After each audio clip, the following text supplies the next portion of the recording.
অঙ্কটা হলো বার্ষিক শতকরা কত মুনাফায় কোনো আসল 8 বছরে মুনাফা আসলে দ্বিগুণ হবে। এখানে আসল ধরে নিতে হয়, ধরি আসল 100 টাকা, অতএব 8 বছরে মুনাফা আসল দ্বিগুণ, 2 গুণন 100 সমান 200 টাকা। 8 বছরে মুনাফা আসলের দ্বিগুণ হয়। তাহলে আমরা বলতে পারি অতএব শুধু মুনাফা -100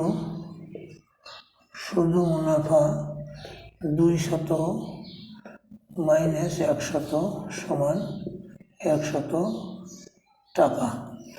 অতএব 100 টাকার 8 বছরের মুনাফা 100 টাকা।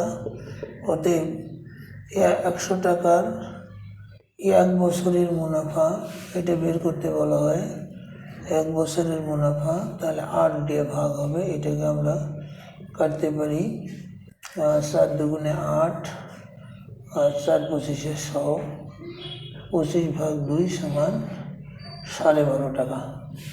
অতএব উত্তর 12.5%। এটাই উত্তর।